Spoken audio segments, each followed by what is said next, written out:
3:06. Desde luego que después de convertir el plomo en oro, Richard Chanfray se convirtió en una figura cotizadísima en la España de los 70.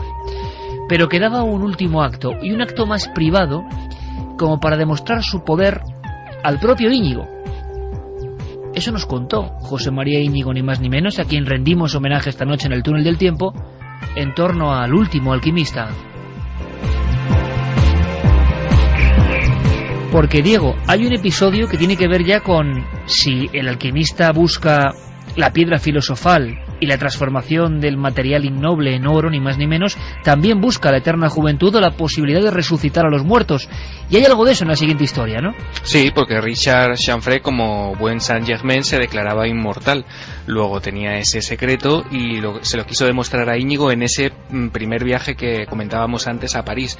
En esa ocasión, Íñigo, repito, junto a Jesús Torbado, fue testigo de cómo este hombre inyectaba, inoculaba una especie de elixir de la vida a un perro que en aquel momento estaba muerto, y que, según cuenta Íñigo, ocurrió algo, bueno, sorprendente.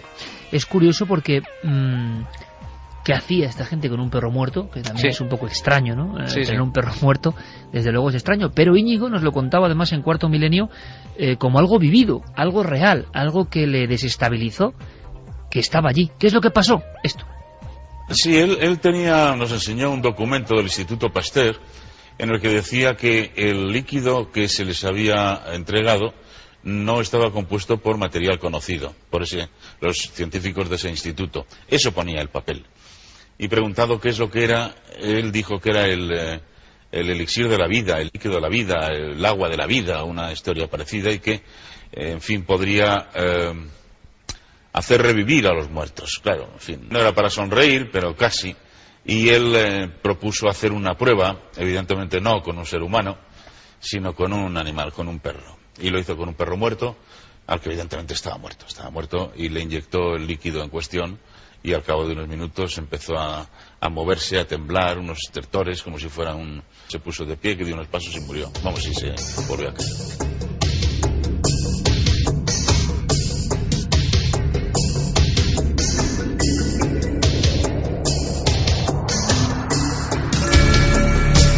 3:09. Gracias por estar aquí con todos nosotros en este viaje que iniciamos cada sábado. Santi, es curioso que el hombre que tenía estos poderes, entre comillas, estas capacidades, acabase de una forma muy indigna para todo lo que significa el mundo de lo sagrado, el mundo de lo ritual, de las religiones antiguas, el suicidio.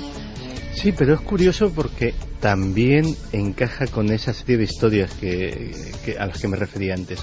Todos estos pícaros que en el siglo XVI, en el siglo XVII, en el siglo XVIII fueron contactados por los adeptos alquímicos para difundir su obra, todos, absolutamente todos, acaban mal.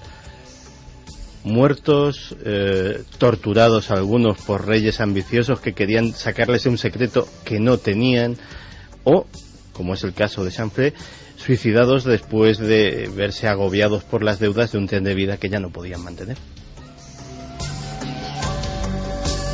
El maestro Vangelis nos sirve para un expediente que es histórico, de lo más histórico, por eso está en la cabecera, que puede recordarse en el Túnel del Tiempo. La polémica Uri Geller. ¿Qué hay que saber para todos estos jóvenes que nos rodean aquí de qué pasó esa noche prodigiosa, con un montón de escándalos, con, dicen, 19 o 20 millones de personas observando a este joven israelí? Y portada además en la mayoría de los diarios españoles, lo comentabas antes. Bueno, Uri Geller estaba en España invitado por su editorial en aquel mes, a principios de septiembre de 1975, porque él estaba presentando en España su autobiografía, que se llamaba Mi fantástica vida. Mi fantástica vida. Íñigo lo invita a directísimo para ver, bueno, qué es capaz de hacer este hombre que dice tener poderes psíquicos, y se produce, creo que uno de los fenómenos sociológicos a nivel televisivo más importantes que han ocurrido en este país. Según cifras que dio el propio Uri Geller, a los pocos días, a los 2 o 3 días de aparecer en televisión, había colas de 10.000 personas esperando para que este hombre les firmara su libro.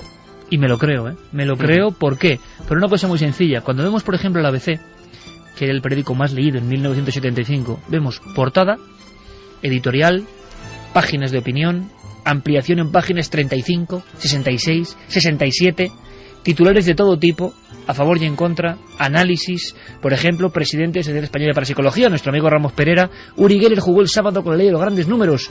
Otros decían, presidente de la Sociedad Española de Psicoterapia, los experimentos en televisión no han sido realizados bajo control científico, pero en el fondo, escándalo en televisión, los trucos del almendruco, decía el columnista Miguel Jordán.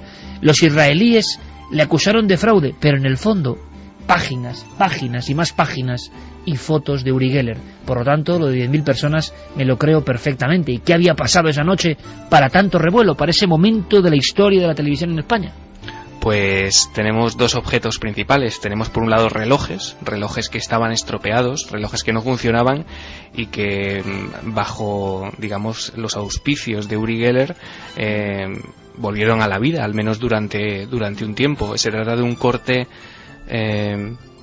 breve, porque es lo que se ha podido recuperar, pero yo creo que lo suficientemente evidente como para recuperar el espíritu de euforia, ¿no?, que reinaba en aquellas emisiones. Fíjate, bueno, lo voy a comentar ahora después del corte, Diego, pero a mí este corte, que apenas son 10 segundos, me ha puesto los pelos de punta. Te lo digo sinceramente, porque me he imaginado lo que era eso.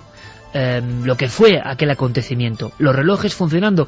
Uri había pedido a las personas, 20 millones de personas, imaginaos por favor, que cogiesen relojes rotos que ya no andaban, aparatos que se habían prácticamente agotado por las pilas, lo que sea, y que siguiesen ciertas pautas muy sencillas con él frente al televisor. Y claro, ¿qué puede haber más fuerte? Este corte es historia, absoluta historia. 2, 3, ¡funciona! Now, everybody at home, todos check your watches. Miren sus relojes en casa. If something happened to you, algo ha pasado. Call us. Si algo ha pasado, llámenos por favor.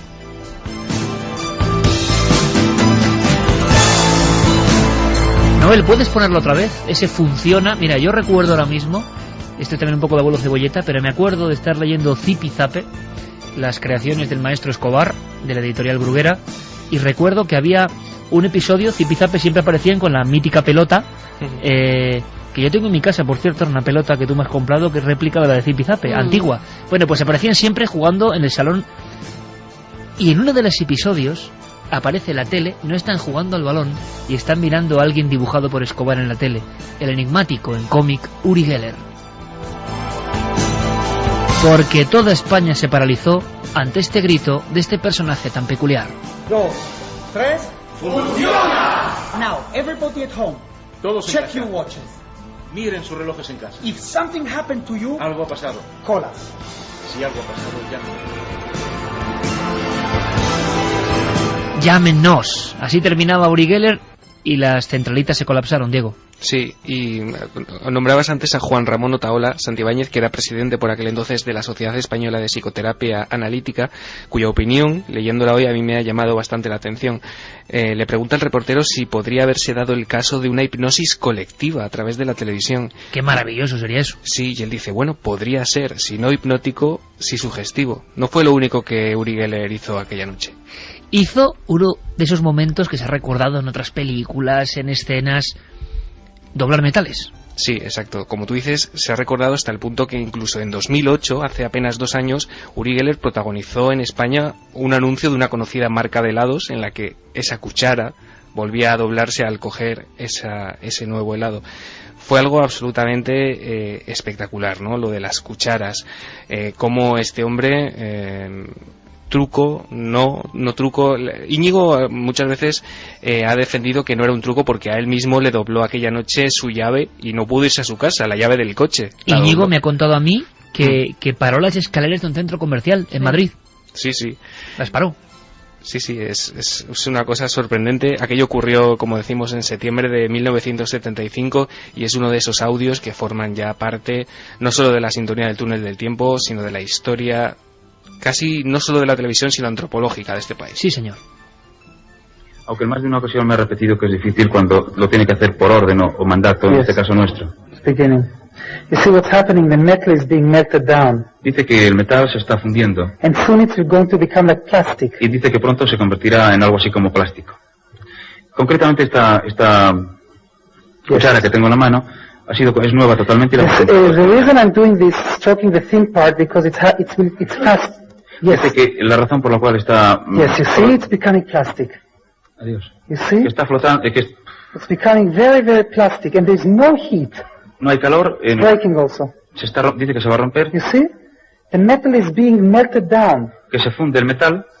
And touch it, there's no heat. Look. No. Dice que no hay calor, efectivamente, no hay calor. You see, there's no heat. No hay calor. Insiste en que les cuente a ustedes que no hay calor, que no hay ningún tipo de calor aquí. Also, the phenomena is if you try to put it together.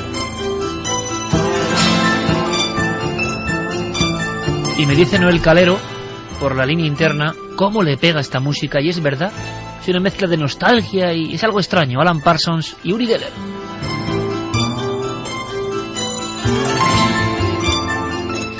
Y al final la polémica, al día siguiente toda la prensa, la televisión, las radios, hablando de cómo este israelí podía haber hecho esto. Y nadie acabó de resolverlo del todo, a favor, en contra, pero se sigue guardando su secreto, Uri Geller.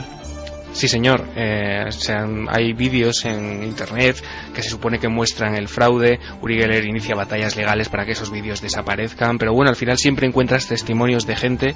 Creo que incluso Carmen ha contado que a ella le dobló una cuchara que... Sí. Yo la tengo en casa, firmada por Uri Geller, además, delante de mis narices. Sí. Y además una cuchara mía, una cuchara que llevé yo. Porque ella decía, bueno, claro, tendría se hablaba de cucharas preparadas. Claro, ¿no? Se hablaba de cucharas preparadas, se hablaba de que tenía un líquido en las manos, en los dedos, con un líquido corrosivo que aplicado al metal. Sí, fue por sorpresa. Él estaba firmando un libro que no tenía nada que ver con sus poderes, un libro que hizo, el último que hizo, creo. Y yo se la llevé porque ese día además no estaba ni siquiera firmando libros a la gente, estaba simplemente con los periodistas y ninguno le llevó una cuchara, o sea que no lo tenía ni preparado. Y a mí he de decir que me dobló la cuchara y está completamente doblada en la biblioteca de casa. Y otro enigma, ¿por qué Uri Geller en el 75 y 30 años después casi es el mismo? De hecho, Alex de la Iglesia lo reunió otra vez a Íñigo y a Uri Geller a finales de los 90 y desde luego la estampa era para verla porque parecía que no habían pasado los años. Más para uno que para otro. Sí, San Germain yo creo que es él. No, yo creo que es como San Germain en este caso. Oye, en titulares, Santi, ¿qué sabemos de Uri hoy? Caramba, pues sabemos muchísimas cosas y va a ser difícil resumirlo, pero sabemos que se hizo absolutamente multimillonario, y no en el mundo del espectáculo, sino en cosas tan sumamente curiosas como el mundo petrolífero, utilizando sus poderes de radiestesista, que también los tenía, y marcando excavaciones de pozos en un mapa. ¿Pero eso es verdad o forma parte de la leyenda urbana? Pues se dice que es verdad, y desde luego la fortuna que tiene es tan descomunal que tiene un pueblo entero de su propiedad en Inglaterra, donde no solamente vive él, sino que viven sus amigos, sus conocidos, la gente que él quiere. Pues dijo, pues vamos a vivir todos juntos en un pueblo. Compró el pueblo por entero, y la verdad es que eso y determinadas cosas demuestran que tiene un nivel de recursos más allá del que se puede alcanzar haciendo presentaciones de este tipo por el mundo. Parece que ayudaba a mucha gente también, según nos enteramos, ayudaba a muchos niños con enfermedades. Y bueno, una parte de ese dinero además lo donaba a causas benéficas, sobre todo que tenían que ver con niños pequeños. Su última aparición televisiva ha sido en Ucrania como jurado de si decimos que aquí tenemos reality shows raros en la televisión, en Ucrania, país que conozco y país que, aparte del drama de Chernobyl, pues tiene sus curiosidades que algún día que hablemos en tono más ligero ya mencionaremos, pues tienen realities más curiosos todavía. Y uno de ellos es un reality de psíquicos, para ver quién es el mejor psíquico del mundo. Y bueno, que hicieron algo parecido, ¿no? Con el Castillo de las Mentes Prodigiosas. Sí, la verdad es que sí. Donde algunos con de científicos pues, con jurados maravillosos. Jurados con capa. Pues esto es algo así, pero digamos ya de primera división, porque va Uri Geller de jurado y la gente tiene pruebas no solamente de prever el futuro, sino tiene pruebas de telequinesia, pruebas de todo tipo de clarividencia, etcétera, etcétera. Y ahí estaba el hombre haciendo de jurado, y parece ser que incluso una de las candidatas casi la ha designado como su sucesora. Y bueno, de los proyectos casi todos tan ambiciosos como aparentemente extraños, pues el último que tenía, desgraciadamente para él, antes de la revolución en Egipto, que habrá cambiado mucho sus planes, era pedir permiso al gobierno egipcio y a las autoridades responsables del tema arqueológico para designar, igual que hizo presuntamente con los pozos de petróleo, pues designar sitios para excavar y buscar tesoros, con el único de decir, yo señalo el lugar, se excava, y si se encuentra algo, pues me llevo una gratificación. Pues que busque también lo que han robado en Egipto, luego lo comentaremos. Uri, tremendo Uri, la verdad es que un tipo con enorme magnetismo y que es sorprendente. Como sorprendente es la historia, terminamos ya el túnel del tiempo con una visión alucinante, un encuentro cercano del tercer tipo de un rejoneador que era muy célebre entonces, Rafael Peralta. Sí, señor, dentro de, como todos los audios que hemos escuchado esta noche, dentro de la sección Lo Intangible, que era, ¿cómo se llamaba? La sección se llamaba Lo Intangible. Lo Intangible, Qué sí. Grande. Sí, señor, en los programas de Íñigo. Hablábamos de Rafael Peralta, uno de los grandes o más reconocidos rejoneadores de España, que el 25 de julio de 1982 toreó en la plaza de la Línea de la Concepción. De allí salió en su coche, en su Mercedes, hacia Punta Umbría, que es donde estaba descansando su familia, y a eso de las 4 de la madrugada, en el cruce de la Bota, observó una especie de luces a un lado de la carretera. Él se detuvo a unos 20 metros y lo que pensó que en un principio era un accidente, pues se convirtió en un encuentro cercano del tercer tipo, según él, que se encargó de ir a contar a la segunda etapa de Estudio Abierto. Y además, con la tranquilidad, España entera acudía a unos testimonios que no eran frecuentes, personas célebres, incluso con cierta guasa. En esta ocasión Íñigo le preguntaba algunas cosas como, oye, ibas bien prácticamente, ¿no?, para ver eso. Es el famoso caso del tío del Bararará. Ahora lo vais a entender. Es un caso que muchos hemos leído en el libro de la quinta columna de JJ Benítez, el tío del Bararará, y lo cuenta Rafael Peralta. El documento es alucinante. Dices que a finales del pasado mes de julio te encontraste a 10 metros de distancia de un objeto volante no identificado. Pues vi un objeto extraño, más largo que ancho, no sé si un poco redondo por los extremos, brillantísimo. ¿Qué había junto a ese objeto? Pues había un ser extraño, alto, muy alto. Creo que tenía una especie de escafandra puesta. ¿Metálica? Sí, metálica, y su cuerpo metálico también, y vestido de metal. Este ser pues emitió un ruido gutural, por ejemplo, y le dije yo, ¿qué dice? Y en ese momento que le dije ¿qué dice?, hizo así y se metió por la nave esta. Yo no le vi brazo. ¿Y tenía ojos, boca? No sé, no, o sea, si tenía ojos, boca, es que no me fijé yo en tanta cosa así de pronto, ¿no? ¿Usted había bebido algo esa noche? En época de toro no bebo, o sea, tomo tomate, a lo mejor la cosa tenía bastante tomate, pero vino no.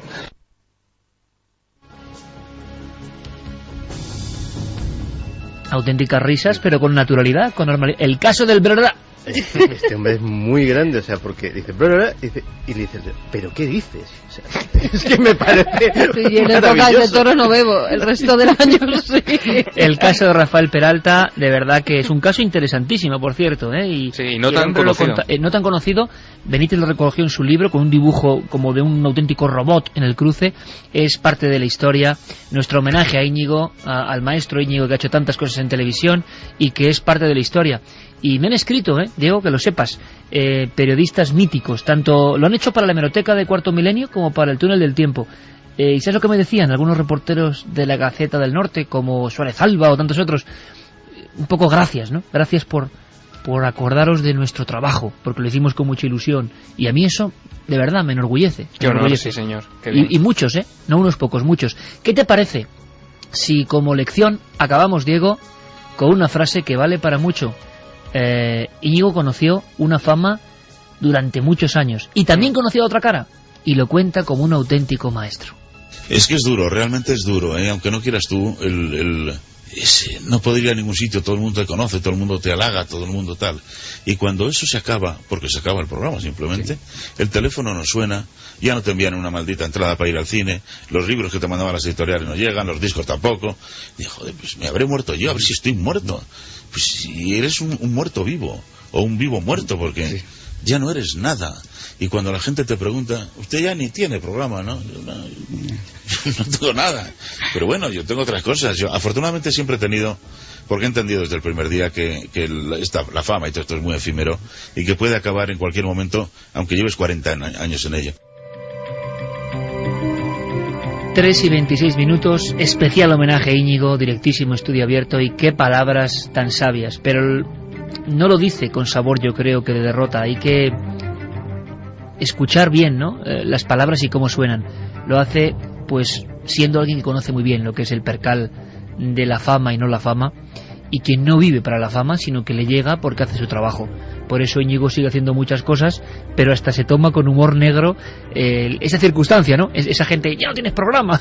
En fin, bonito colofón para un túnel absolutamente inolvidable. Diego Marañón, compañero, hasta el próximo. Un placer, Iker, hasta la próxima. ¿Cómo ves la encuesta, Carmen? Porque entramos en el paralelo del 11S. Pues vamos a mirar en ikerjiménez.com 10 años después. ¿Crees en la versión oficial sobre los atentados del 11S? Sí, 20,9%, no 79,1%. Santi, novedades.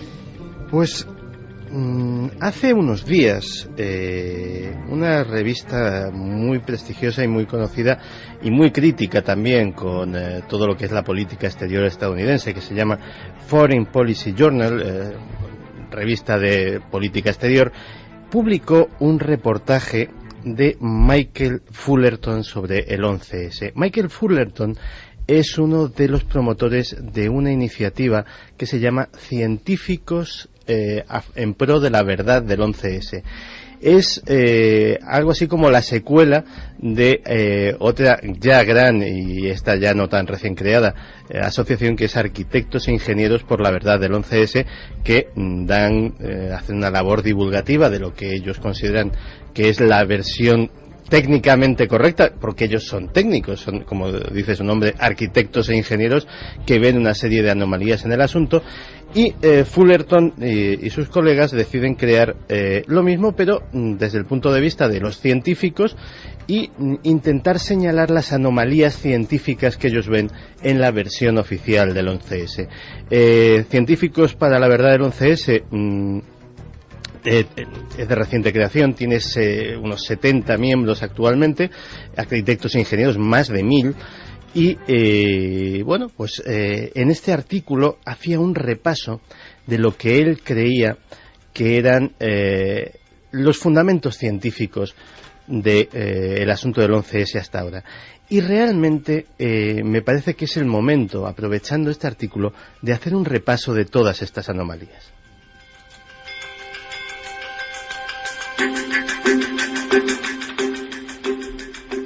La principal de ellas es que, lógicamente, las torres fueron diseñadas, y así lo dijo su arquitecto en su día, para aguantar el impacto de un avión, y precisamente eso es lo que hizo caer a ambas.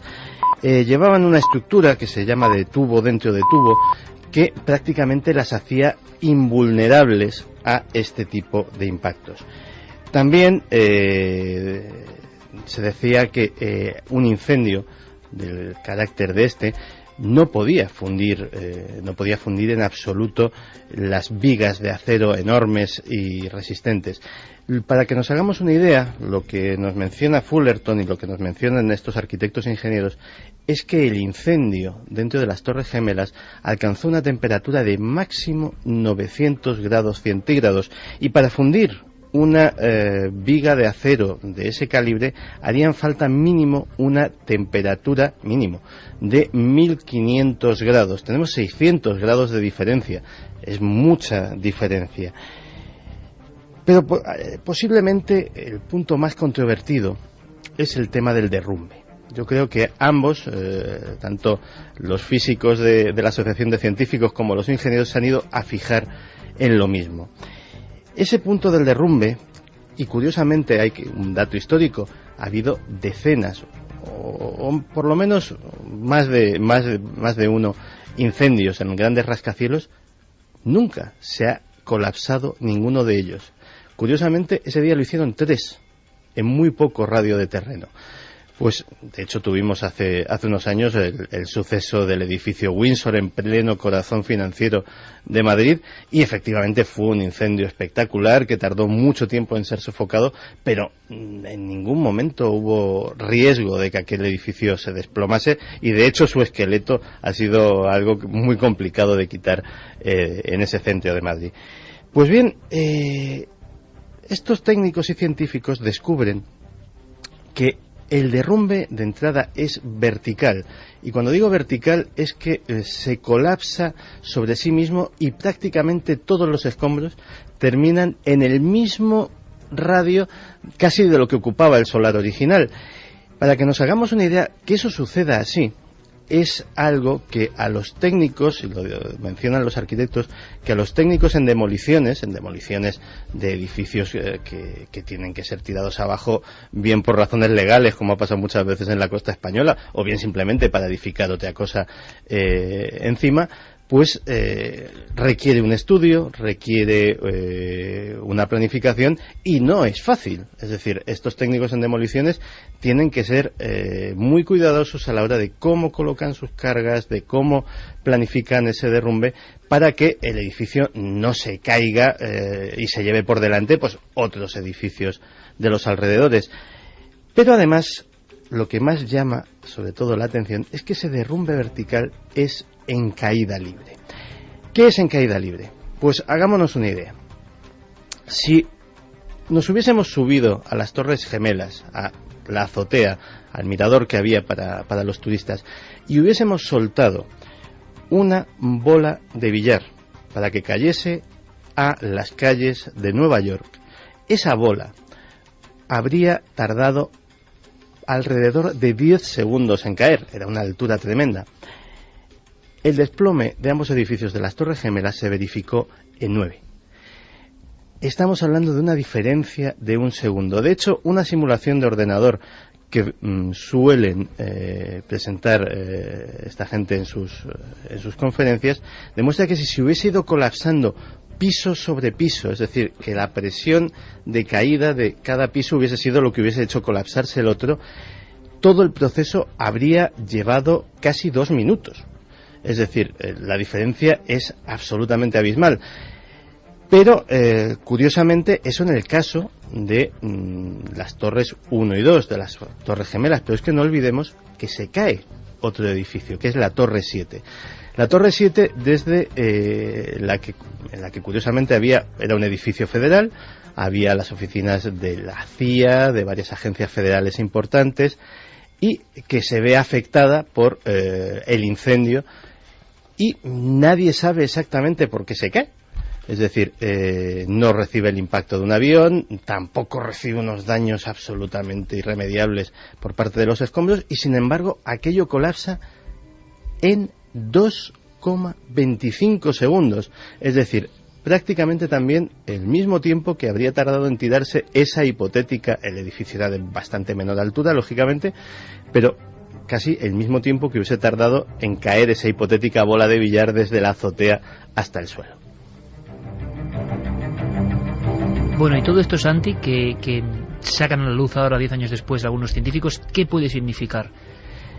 Pues puede significar que alguien, aparte, lógicamente, el hecho innegable es que objetos aéreos, vamos a suponer que aviones, y no hay ninguna forma de demostrar que no sea así, impactó ahí, pero que lo que es el derrumbe propiamente dicho de los edificios fue provocado mediante una demolición controlada. ¿Y qué pruebas podemos tener, o pueden tener ellos de eso? Pues el auténtico bombazo llega de la mano de Niels Harrit. Niels Harrit hace un estudio junto a otros 9 científicos y lo publica en una revista científica, en el Open Chemical Physics Journal. Él es catedrático de química de la Universidad de Copenhague. Es decir, no estamos hablando de un señor que desde su casa más o menos más o menos se dedica a esto de una forma diletante y saca sus conclusiones. Estamos hablando de un señor que es una autoridad en su campo y que recibe, gracias a la intervención de testigos anónimos que habían guardado restos de aquella enorme polvareda, de aquel montón enorme de escombros, los habían guardado casi como recuerdo, pues de esas muestras, porque lógicamente el gobierno estadounidense no les facilita acceso a muestras oficiales, hacen un análisis. Y las conclusiones que sacan de ese análisis son absolutamente increíbles. Hemos sacado, Carlos Largo y yo, un extracto de una entrevista que hace, de las poquísimas entrevistas, y él lo mencionará en algún momento, no por falta de interés suyo, sino por falta de interés de los grandes medios, parece ser, pues una televisión rusa sí que le hace una entrevista a este científico, y hemos hecho un pequeño extracto de las cosas que cuenta, aunque luego nos meteremos en detalle en el informe. Bueno, ahí encontramos restos de lo que caracterizamos como material termítico, y este es un material muy potente que se puede utilizar para la fundición de hierro o puede ser concebido como explosivo.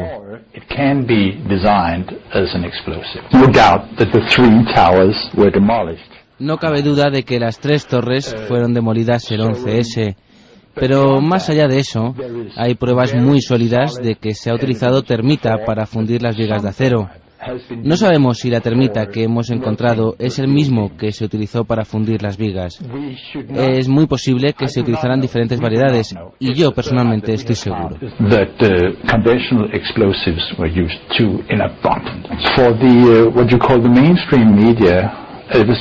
Por parte de lo que ustedes llaman los principales medios de comunicación, ha habido un silencio sepulcral, a excepción de 2 entrevistas que he hecho en la televisión danesa.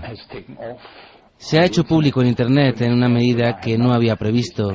Sin embargo, a nivel oficial, a nivel organizado, tengo que decir que hay un gran silencio.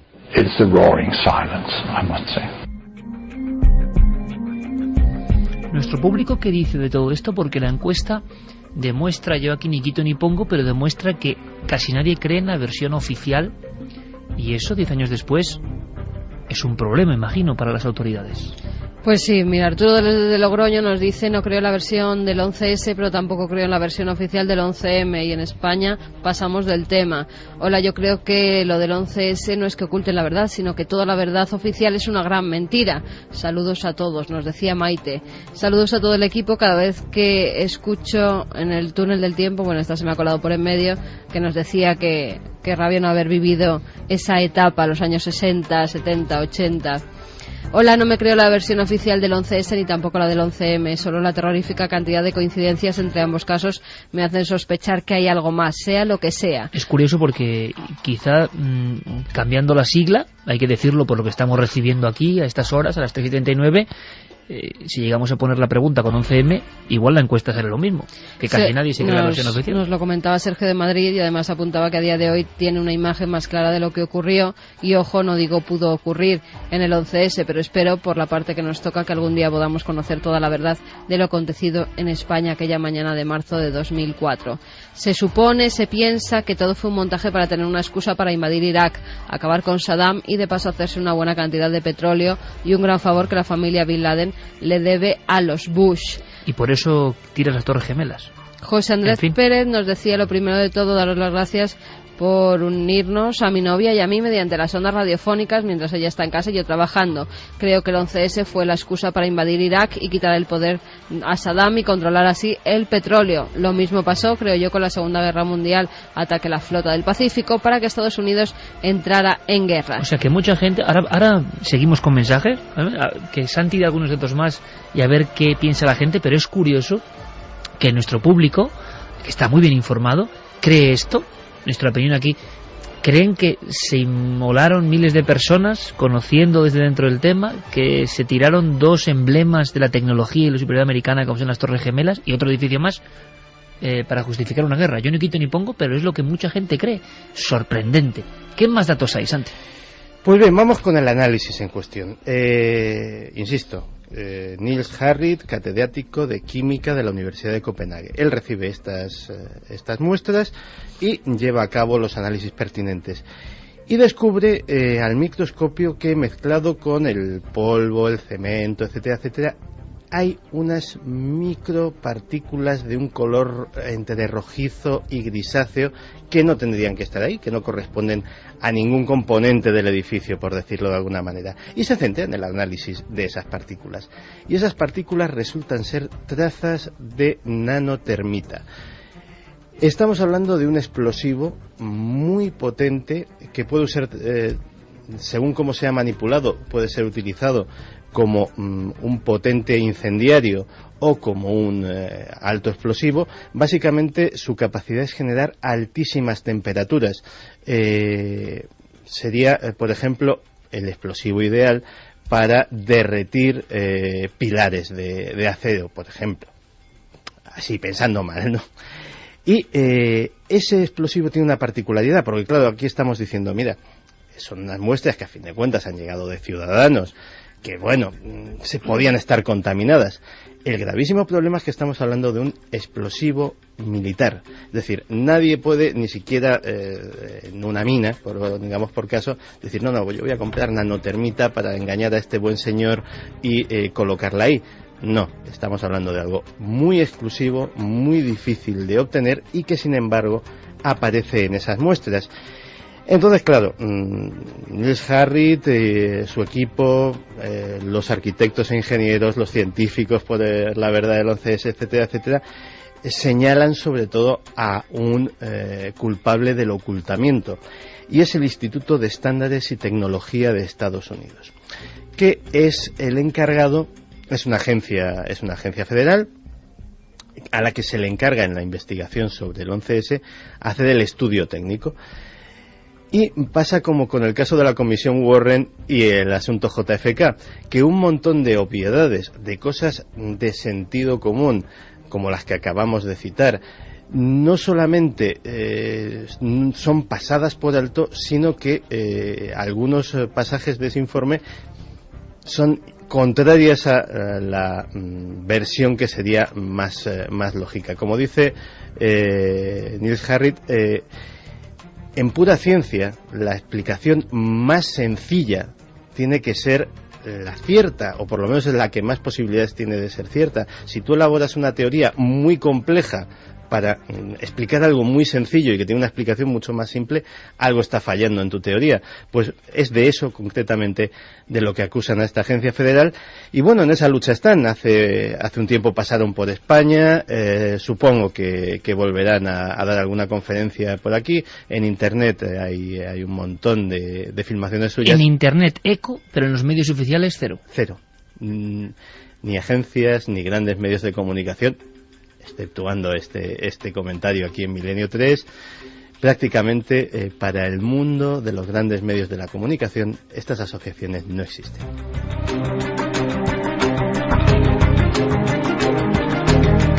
Ahora escucharemos la voz de los milenarios, porque a mí me sorprende, 10 años después, la teoría aplastante, clarísima para todo el mundo. Algo pasa ahí, algo pasa ahí. Vamos a ver qué pasó un día como hoy. Vamos con las efemérides de Carlos Largo.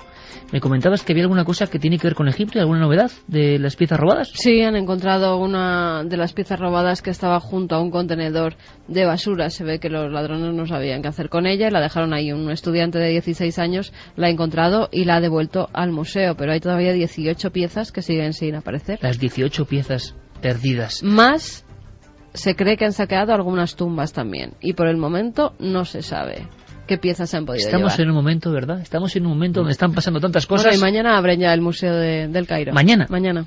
Bueno, nos alegra ya que lo hoy, abran. ya a estas horas, domingo. Bueno, pues a estas horas domingo, de este día concreto de febrero, ¿qué pasó tal día como hoy, Carlos Largo?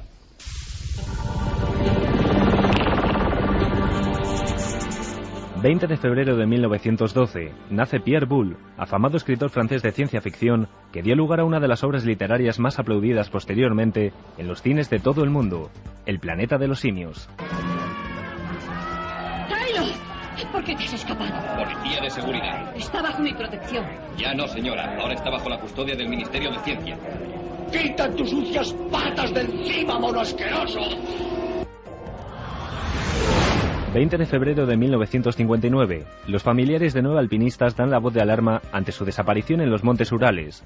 A pesar de la intensa búsqueda llevada a cabo por la policía y el ejército, nadie esperaba su trágico final. Todos resultaron muertos en extrañas circunstancias.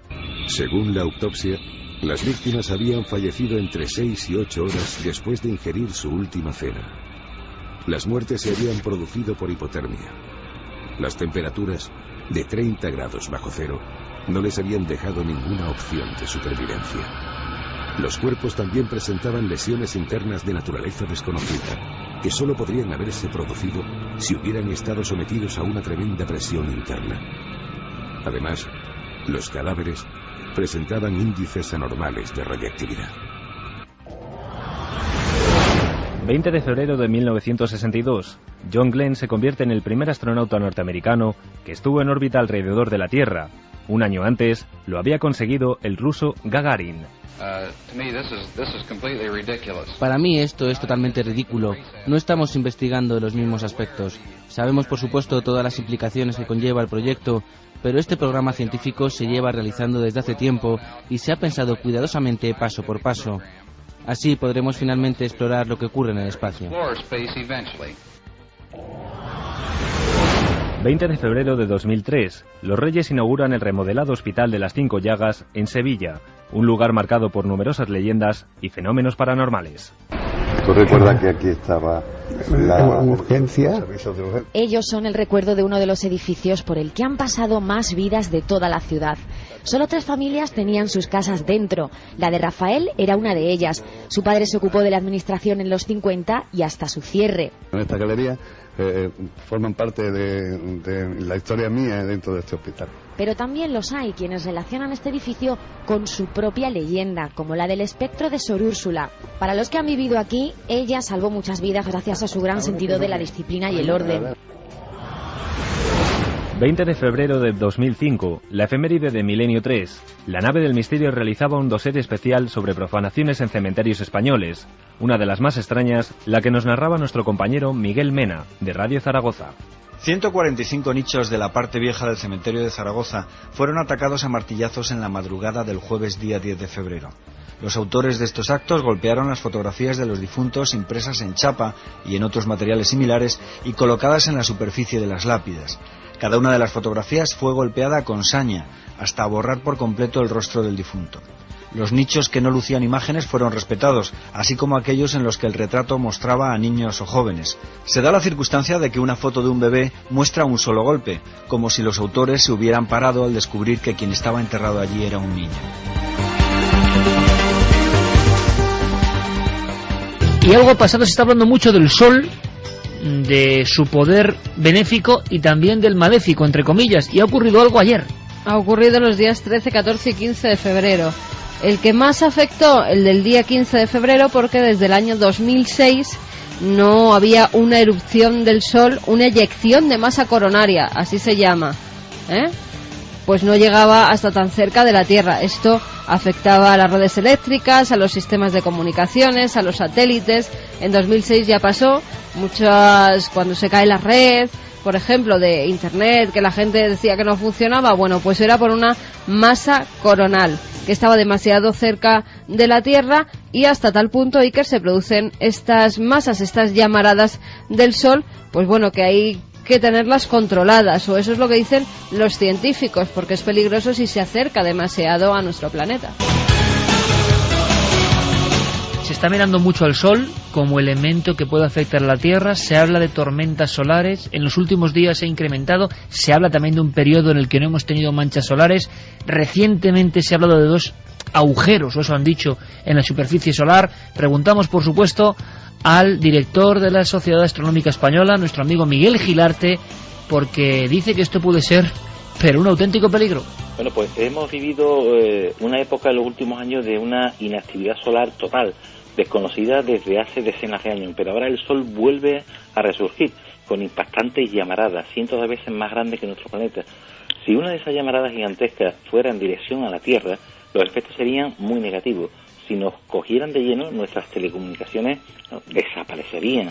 Nuestros teléfonos móviles, luz eléctrica, etcétera, serían un completo caos. 52, esto es lo que ocurre. Estaremos muy atentos a qué pasa en el Sol. Bueno, también está atento ACE, que es un satélite de la NASA, explorador de composición avanzada, que registra la radiación solar con los instrumentos para que estas radiaciones, estas explosiones solares, pues si están demasiado cerca de la Tierra, se intente hacer algo. Y eso que hablamos del Sol, que está lejos es poco, o sea, lejísimos. Sí, pero Miguel Gilarte, como siempre, ha estado muy acertado, y es que el potencial destructivo para la tecnología de la que tanto dependemos actualmente es tremendo. Tanto es así que la NASA está empezando a plantearse la necesidad de crear un escudo protector que nos proteja, más que a nosotros, que proteja a nuestros aparatos a nivel mundial si no queremos encontrarnos en un apocalipsis tecnológico provocado por el Sol en el momento más inesperado. ¿Os imagináis ese contraste, no? El Sol provocando un apocalipsis digital. Serviría para que ese protector de la Tierra serviría para que 24 o 48 horas antes se pudieran desconectar todos aquellos instrumentos que quisiéramos y no afectaran así. Venga, vamos con los mensajes de nuestra audiencia. Pues vamos con los mensajes. Chema de Gran Canaria nos decía: los pilares de acero de la estructura de las torres estaban cortados en diagonal, evidencia de que fueron preparados previamente para ser derribadas ex profeso y de forma controlada. Hay controversia con eso, porque efectivamente hay fotografías, pero hay quien dice que esos cortes que aparecen en las fotografías fueron provocados por los bomberos después durante las tareas de desescombro. Lo que sí es cierto es que aparecieron verdaderos ollas de lava, por decirlo de alguna manera, de material incandescente que se encontraron los bomberos según iban quitando escombros, y que sí que ese material fundido muchos han achacado a las altas temperaturas producidas por la termita. Belén nos decía: mi pregunta para Santi es si sabe si es verdad que días antes del 11S quitaron grandes cantidades de oro que había debajo de las Torres Gemelas. Hay toda una serie de transacciones bancarias, ventas de acciones de compañías aéreas. De hecho, el Departamento del Tesoro estadounidense investigó, y nunca se han sabido los resultados de esas investigaciones, toda una serie de movimientos extraños que tuvieron lugar horas antes, ni siquiera días antes, horas antes de que se produjeran los atentados. Pero la gran pregunta es: ¿esos movimientos y transacciones no son habituales todos los días en un centro financiero mundial, como son las Torres Gemelas? Claro, pero la historia es la siguiente. Tú imagínate que se vendan... Yo como abogado del diablo, porque sí, me parece tan increíble. Por ponerte un ejemplo, tú imagínate que lo normal en un mercado de valores sea que se vendan todos los días una cantidad de 100x de la compañía aérea. Se incrementó mucho. Pues de repente muchos accionistas anónimos de United Airlines vendieron sus acciones, y precisamente esa compañía iba a ser, las compañías aéreas en general y esa en particular, iban a ser las más afectadas. David García nos decía: yo viví el atentado en directo del 11S, estaba en Nueva York trabajando y ese día iba de visita, aún tengo el sonido en mi cabeza, fue un horror. José nos dice: es curioso que con la de irregularidades sobre el 11S, que la gente aún crea en la versión oficial, más tarde o más temprano se sabrá la verdad, lástima que no se podrá castigar a los responsables. Aquí lo alucinante, Carmen, es cuánta gente cree en la versión oficial, más que cuántos sospechan de ella, ¿no? Pues ninguno. Por el momento, ninguno. Ninguno de los que han escrito, pero ninguno. No. Madre mía. Santi nos dice: 11S, un sacrificio de miles de inocentes, sacrificios que provocan guerras, salud y suerte. Ana de Zaragoza nos decía: hola amigos, no me creo la versión del 11S ni alguna otra versión oficial de otros casos. Gracias y Ana, besos. El hombre es capaz de esta maldad. Nos preguntan mucho por estos vídeos, toda esta polémica, ¿verdad?, de lo del asesino, maltratador de perros y toda esta historia, sí, que yo no quería ni comentarlo porque me revuelve todo, ni siquiera dedicar un minuto a esta gente. Ahora, que haya gente que es capaz de eso, yo quiero pensar que ojalá haya la esperanza de que sea un fraude o algo de ese tipo, ¿no? Pero vamos, no es. La red tiene la posibilidad única de hacer algo, de hacer algo y demostrar lo potente que puede ser. Hay que tener cuidado porque ponerlo en manos de la justicia. Claro, porque imaginaos con este sádico que maltrata cachorros, que en fin, ya está todo dicho, o que ha hecho este aspaviento y lo ha mostrado.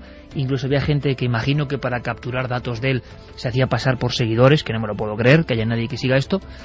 pero también hay que tener cuidado en el sentido de que pueden señalar a gente que no es culpable, y esto es tremendo, porque este tipo lo lleva claro. Bueno, cualquier sospecha que tengan, que lo pongan en manos de la justicia y ellos se dedicarán a investigar, aunque lo que te dan ganas es, de hacerle perrerías más fuertes que las que hace él a los pobres cachorros. En cualquier caso, una vez se detenga a este personaje, ya hay varias iniciativas para personas que quieran formar parte de la acusación particular o ponerle una demanda civil por daños morales. Es decir, también con la ley de nuestra parte podemos hacer cosas para que se haga justicia. Claro, ni un minuto más esta sabandija humana, este infraser, que para mí no es ni ser, pero no por nada la gente dice, esto lo puedo hacer luego con un niño. Si me da igual si es que me parece casi está en el umbral, ¿no? Alguien que hace eso a un ser indefenso y fiel, me parece, no voy a decir más cosas porque, en fin.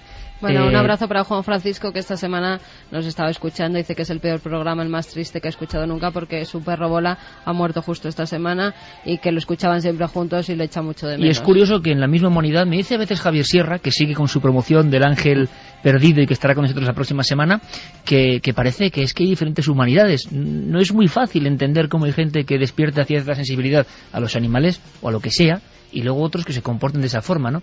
Decía el sabio, hay más diferencia entre un hombre y otro hombre que entre dos animales de diferente especie. Me parece una frase muy acertada.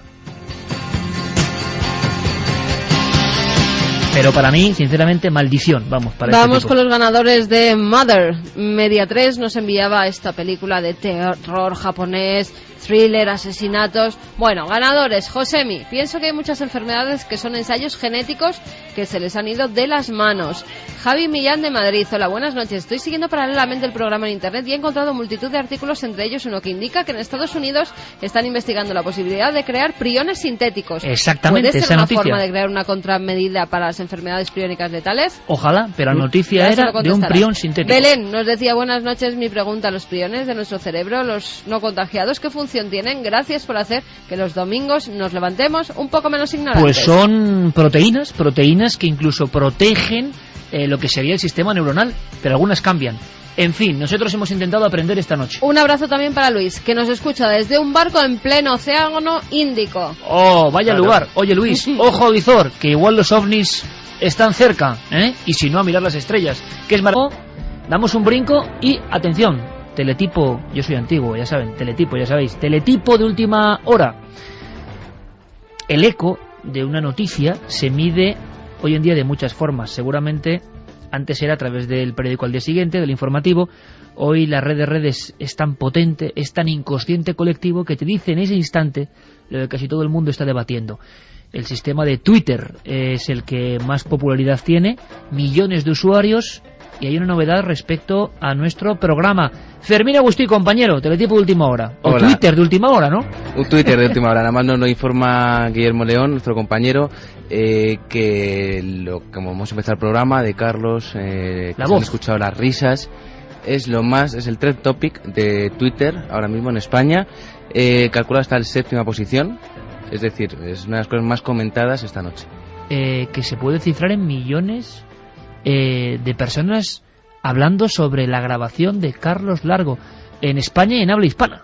En habla hispana, pero en España sobre todo. Bueno, Fermín, gracias. Si hay novedades o eso va escalando, lo comentamos. Seguimos investigando a ver si descubrimos qué es. Claro que sí. Nos indicaban algunos oyentes que parecían risas enlatadas. Bueno, por risas enlatadas, desde luego, no... Si hubiera sido algún programa de televisión, se hubieran colado las voces de antes, las risas de después y todo tipo de cosas. Volvemos a repetir que era un micrófono de corbata. Sí, sí.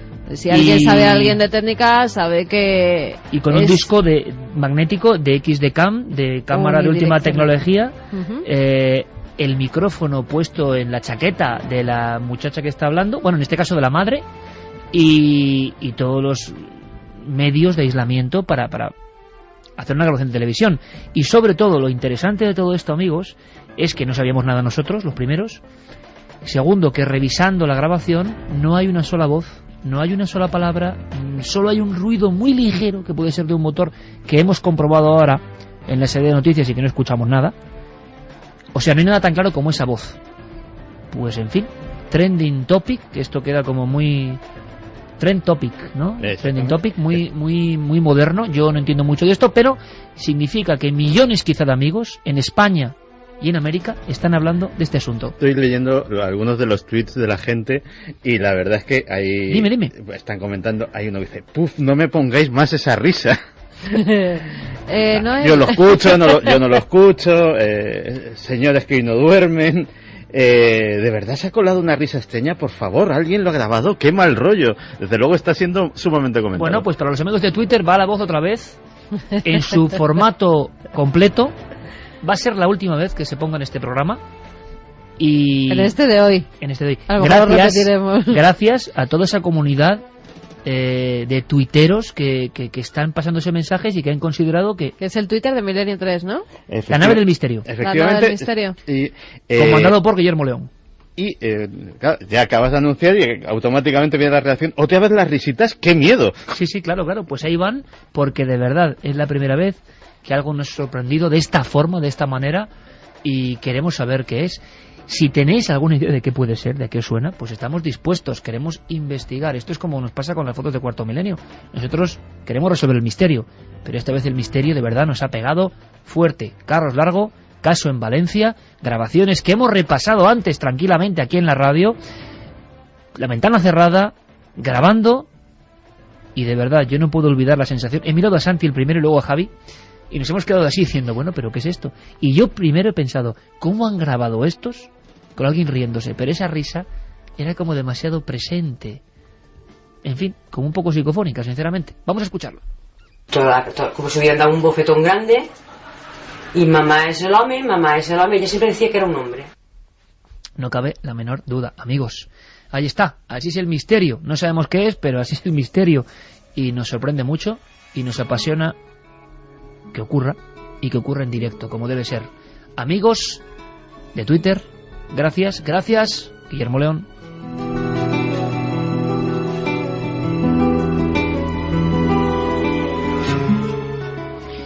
Vámonos a Estados Unidos, ¿os parece? Por cierto que en Estados Unidos, no sé si es en Estados Unidos, es en Norteamérica, se ha encontrado, dicen, los restos, como decía Ceram, ¿verdad? Aquello de el gran Ceram del primer americano.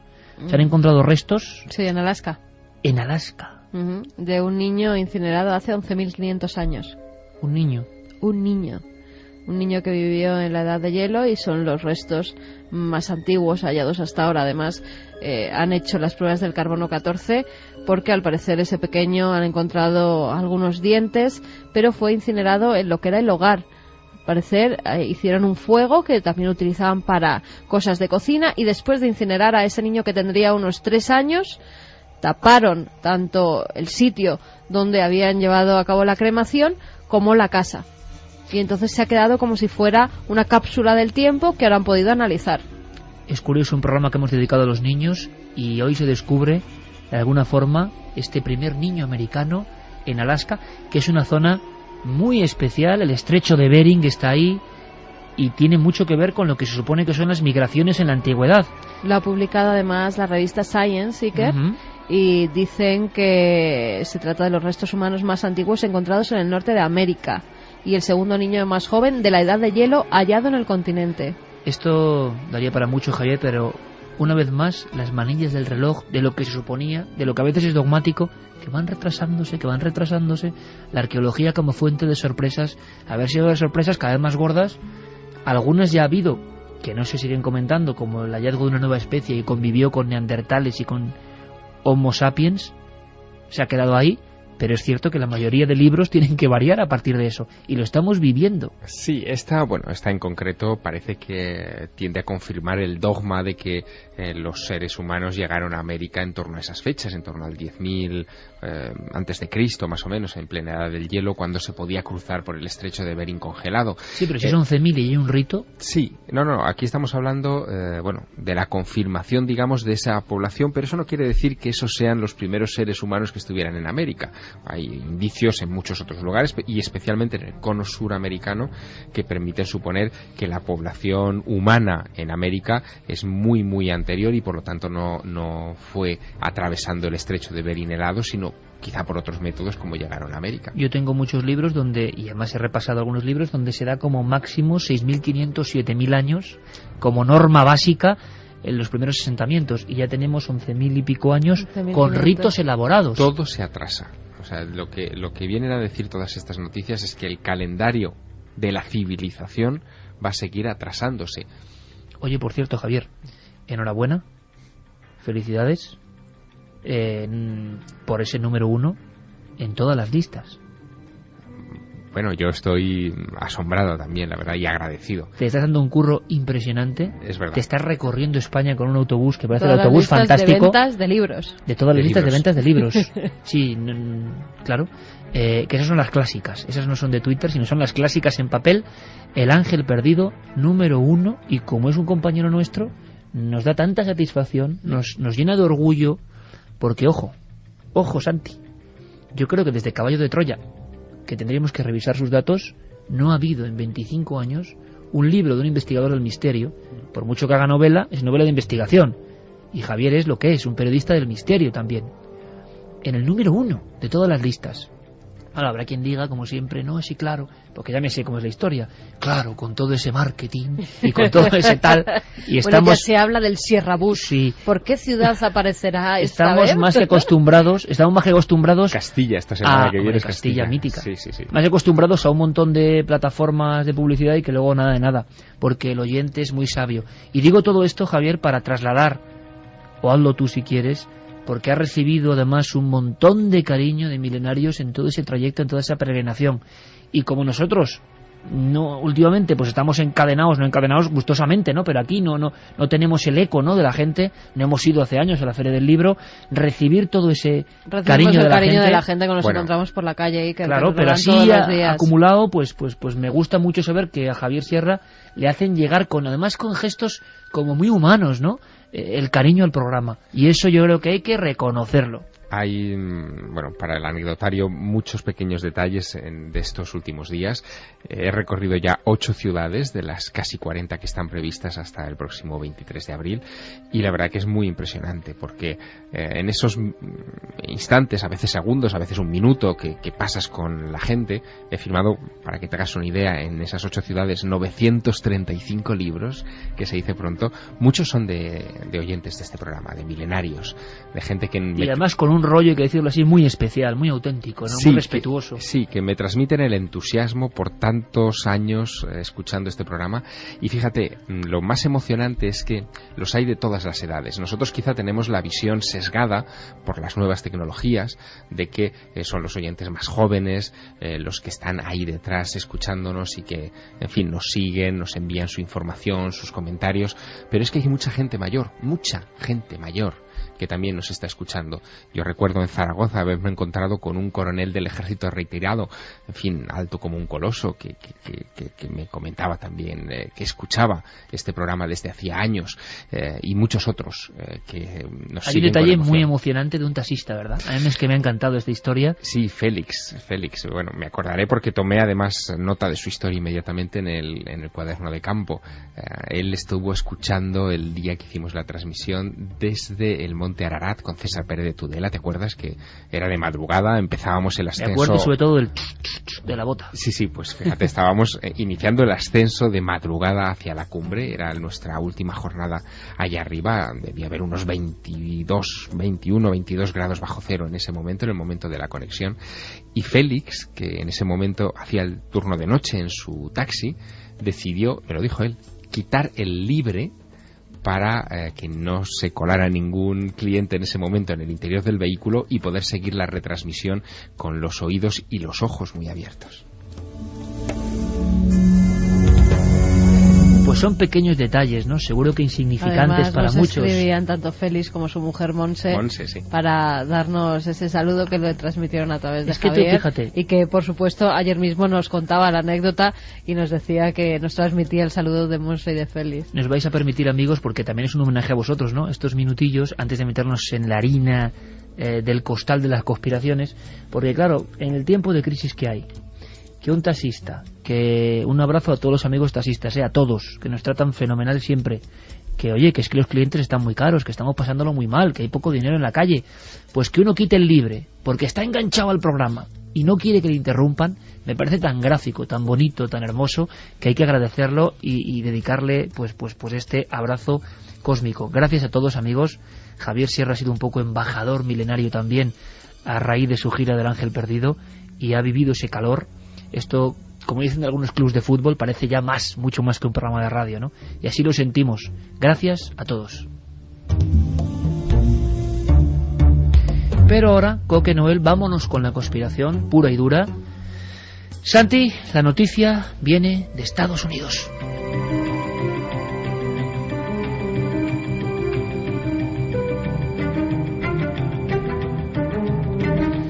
Una noticia, en fin, que ha dado un campanazo fuerte y que yo no sé cómo analizas y cómo podemos contar a la audiencia.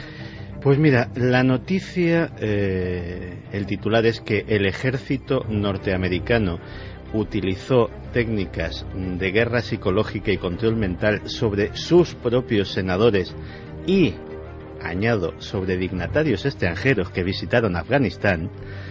Y la novela de contarlo es apasionante, porque en una época en que, y alguna vez lo he hecho aquí mismo, algunos nos quejamos de que el buen periodismo de investigación está en un estado casi comatoso, pues podemos congratularnos de que esta es la historia básicamente de un hombre, Michael Holmes, que se confesó ante un periodista de investigación como la copa de un pino, que es Michael Hastings, que trabaja para la revista Rolling Stone. Michael Hastings está destacado en Kabul, está destacado en Afganistán y ha destapado varios escándalos importantes sobre la ocupación norteamericana y sobre la guerra contra los insurgentes talibanes. Pues en las últimas fechas Michael Hastings centró su mirada en uno de los campamentos más discretos que hay en la zona de Kabul, que se llama Camp Eagers. Camp Eagers es donde tiene su sede la unidad de guerra psicológica del ejército norteamericano en Afganistán. ¿A qué se dedican? ¿O a qué se tendrían que dedicar teóricamente? O sea, en Afganistán hay un campamento donde hay un apartado de guerra psicológica. Evidentemente, como lo ha habido en todos los frentes. Como lo ha habido en todos los frentes, por lo menos del siglo XX, que se sepa. Para hacernos una idea de algunas historias de guerra psicológica antiguas, por ejemplo, en la guerra de Vietnam, la guerra psicológica fue sumamente importante. Los expertos en guerra psicológica fueron, por ejemplo, los que tuvieron la ocurrencia de que las unidades de élite norteamericanas mutilasen los cadáveres del Vietcong, cortándoles las orejas y dejando aquellas célebres. Se hacían barajas exprofesos solamente con ases de picas que se distribuían a estas unidades de élite para que dejasen un as de picas encima de cada cadáver, y que aquello se diseñó para infundir el terror en esas guerrillas. Un departamento de guerra psicológica es en aquella situación de Vietnam. ¿Por qué unas de picas junto a los cadáveres? ¿Qué querían demostrar? ¿Que había algún tipo de...? Sí, tenía una connotación siniestra, pero sobre todo se trataba de crear un símbolo que pudieran temer, nada más verlo, de identificar con un icono muy sencillo y muy visual la muerte que podía provenir de los americanos. De un departamento de guerra psicológica pues viene una práctica que en buena ley es considerada como crimen de guerra, pero que se practicó en Vietnam, que es dar escarmientos ejemplares en los pueblos que albergaban a gente del Vietcong o de la guerrilla. Ese tipo de cosas es a lo que se dedica un departamento de guerra psicológica. En la actualidad, en Kabul, ahora mismo se están haciendo cosas humanitariamente más pasables. Básicamente se trata de hacer propaganda de cara a la población civil para que no solo no dé cobertura de ningún tipo a los talibanes o a los insurgentes, sino que delaten cualquier movimiento sospechoso. Son los que ofrecen recompensas a esos delatores, son los que de alguna manera intentan minar la moral de esos insurgentes en las montañas, intentando provocar su deserción, sea tentándoles, amenazándoles. Haciendo un paralelismo, Santi, en España, en la guerra civil, guerra psicológica sería, por ejemplo,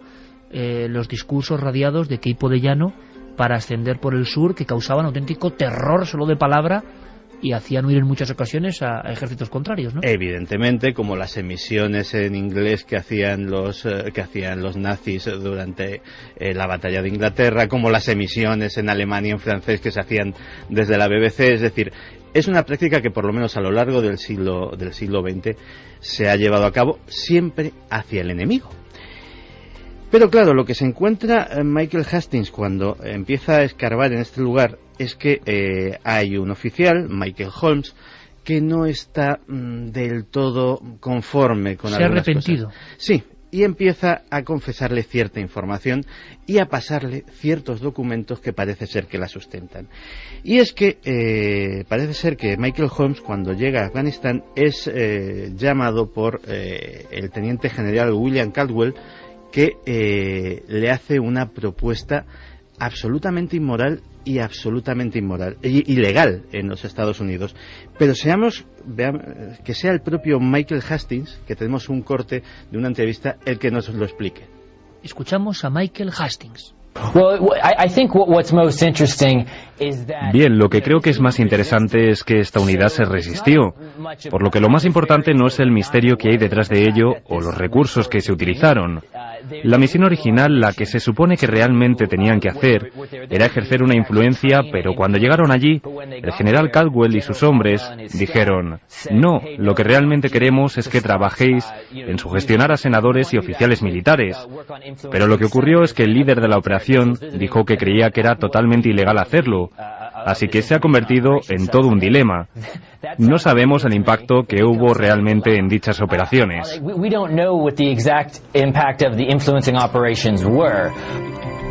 Pues estos técnicos formados exhaustivamente en algunas de las más prestigiosas universidades de Estados Unidos y luego entrenados en el ejército, se encontraron con que lo que les pedía el general Caldwell era que a los dignatarios tanto estadounidenses, congresistas, senadores, políticos, incluso altos mandos militares que visitaban Afganistán, sino también a dignatarios extranjeros, periodistas, etcétera, etcétera, les aplicaran esas técnicas casi coercitivas para modificar su voluntad y modificar su conducta. ¿Para qué? Pues lógicamente porque lo que quería el general Caldwell era más presupuesto, más hombres, más contundencia en las medidas, más dureza en la ocupación, y esa era su visión.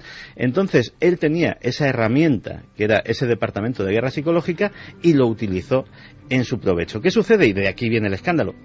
Evidentemente a todos los que estamos oyendo esto nos parece fatal, pero es que en Estados Unidos es ilegal y hay legislación al respecto.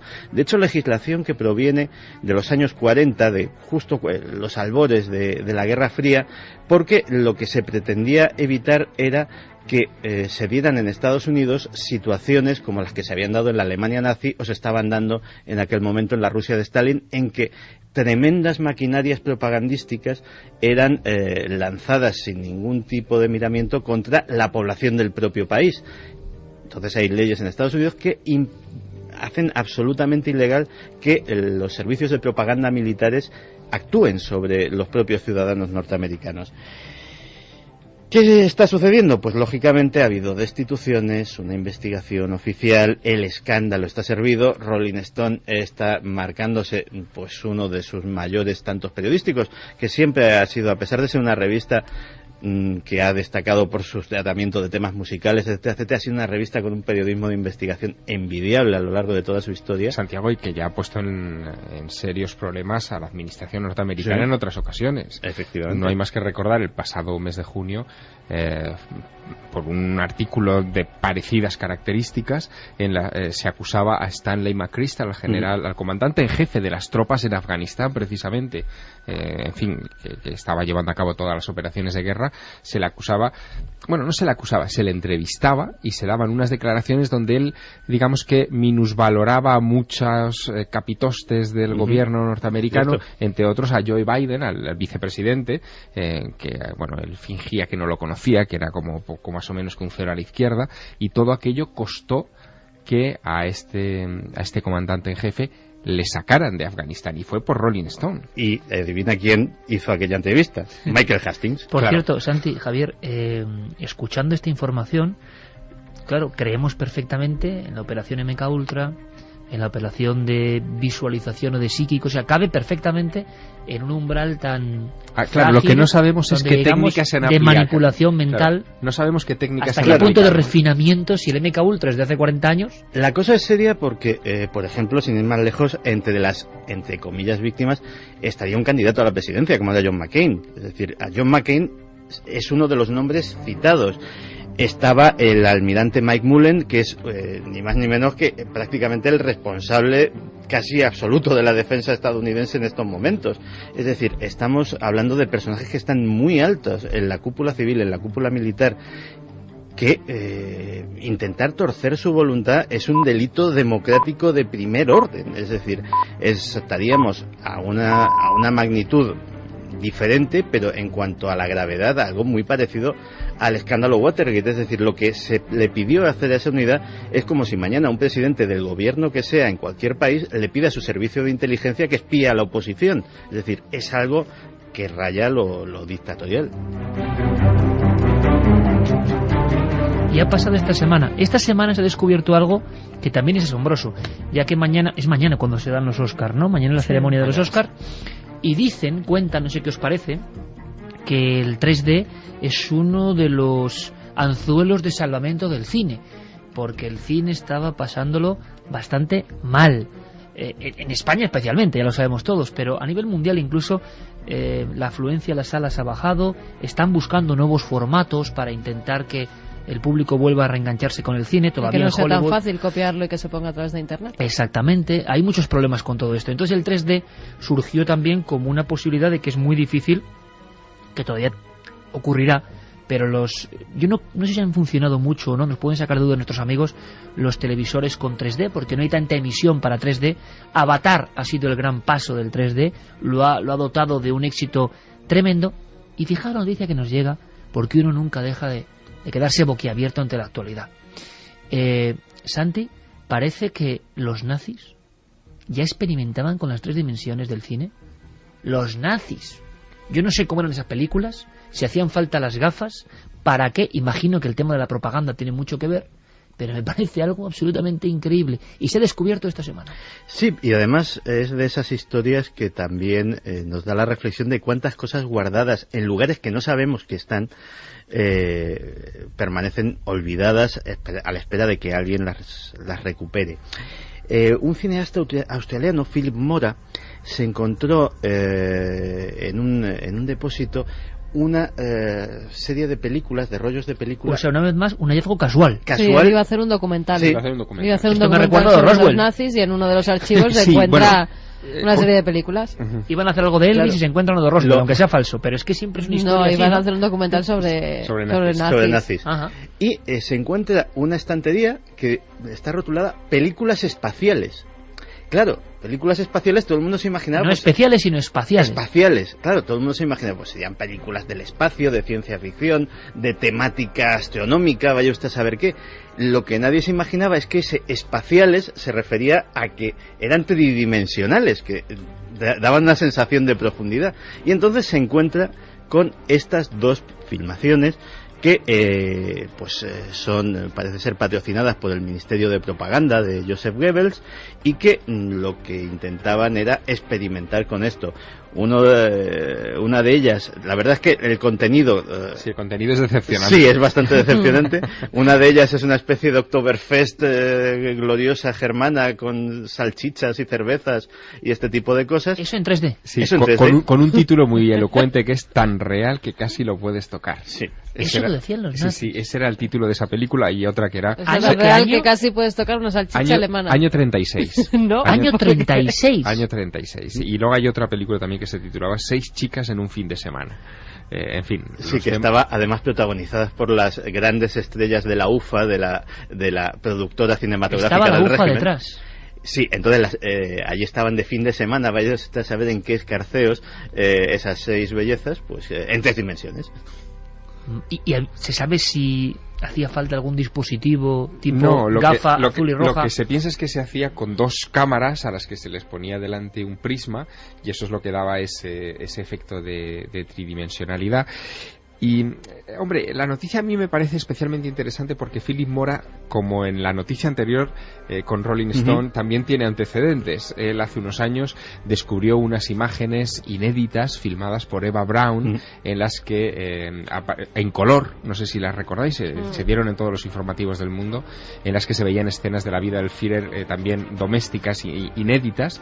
Por lo tanto, es un personaje que viene también avalado por, digamos, una trayectoria de investigación y de hallazgo de este tipo de materiales. La gran pregunta es, ¿qué otras películas que no han salido? ¿Qué experimentos visuales?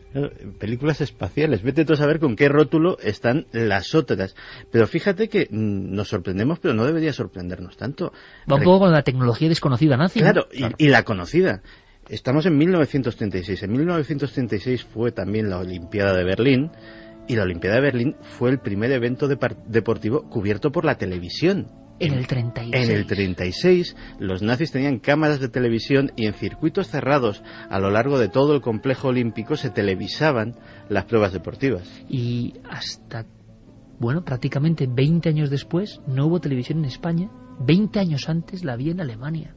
Son detalles que nos dejan un poco impresionados. Hemos preguntado a Ángel Sala, el director del Festival de Sitges, ahora que estamos ante los Oscars, sobre estas películas, y parece que hay una tradición, claro, la del expresionismo alemán, películas pura y duramente esotéricas. ¿Os imagináis? Claro, es que yo siempre estoy con lo mismo, pero aquí los novelistas y guionistas tienen que estar apuntando. ¿Os imagináis que hay un cajón con películas experimentales en 3D o en otros formatos que los nazis estuvieran ahí manejando con el concepto esotérico, como fue Nosferatu, por ejemplo, que era una oda al esoterismo? Bueno, le hemos preguntado a Ángel Sala. Fueron grandes pioneros y experimentadores del cine, los Fritz Lang, los Murnau, los Paul Weini, bueno, el expresionismo alemán, Metrópolis, pues todo con eso queda dicho, ¿no? Es decir, eran los grandes inventores de todas las técnicas más avanzadas del cine mundial. El Metrópolis, los efectos especiales para darse cuenta de ellos.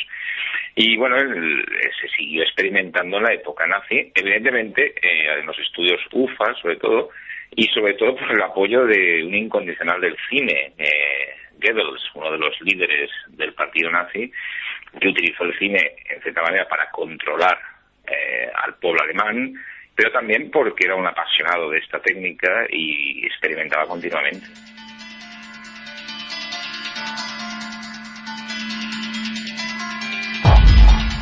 Y un dato más, parece que el cine también es como un bucle, y que después, a ver qué opináis, después de tanto efecto por ordenador, además añadido, después de tanta fantasía, a veces vuelve al fenómeno como sensorial y de barraca, de efecto de ilusionismo que era en su nacimiento. Ángel Sala reflexiona sobre ello.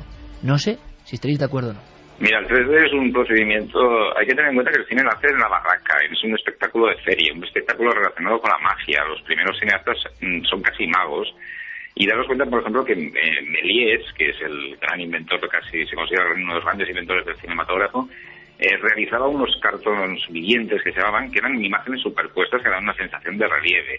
Tenían mucho de teatro, de magia, de ilusionismo, y ahí juega un papel. El cine, curiosamente, está volviendo a la barraca de feria, es decir, está volviendo a provocar sensaciones, además de emociones, sensaciones visuales que le acerquen a lo que sientes en la realidad, pues cuando viajas en un avión o cuando bajas en una montaña rusa. Y ahí tenemos estos procedimientos del 3D, de los IMAX, etcétera, etcétera, etcétera. No sé si estoy de acuerdo o no, pero el cine está volviendo a tener ese concepto un poco de casi eso, que salga de la pantalla y lo puedas tocar. Como esas exposiciones que había en los pueblos de España, cuando llegaba el carromato del cinematógrafo, era como un mago el que llevaba. Tú veías una realidad paralela. Y quedan cosas por inventar, porque después de que nos aburramos del 3D y a la velocidad a la que van las cosas, esto ocurrirá dentro de poco tiempo, pues habrá que añadir nuevos estímulos sensoriales al cine. Por ejemplo, el olfativo, que es algo mucho de claro, eso. Que es algo que tendrá que inyectarse también. Eso se ha hecho. Pero además, hace 20 años, creo recordar, que yo vi una película en odorama. No, Santi. Sí. Tú eras muy raro, ¿eh? Yo vi una película en odorama, concretamente se titulaba Pink Flamingos. ¿De qué era? Era una película muy particular y muy peculiar. Entonces... Estaba solo en la sala, ¿no? No, ten en cuenta que era una novedad, lo anunciaron, el odorama, pues la gente iba. En vez de gafas, ¿tenéis algo para la nariz? Mira, la historia era que con la entrada, en vez de gafas, te daban una especie de tarjetón que tenía unos rascas con unos números. Entonces la historia era que sobreimpresionado en pantalla pues se iluminaba un número y tú tenías que rascar y efectivamente... Y esto en la oscuridad de la sala. Efectivamente salía el olor que impregnaba... Esto lo inventó un español, seguro. No, esto lo inventó un americano que la verdad se lució porque no voy a... Pero había una escena escatológica concretamente... Y olía a eso, ¿no? Efectivamente, o sea, no estaba conseguido. Vamos a lanzar la pregunta, o sea, ¿alguien más estaba en la sala con Santiago Camacho? Igual encontramos a alguien... Odorama. O sea, eso es otro... Pink Flamingos en Odorama.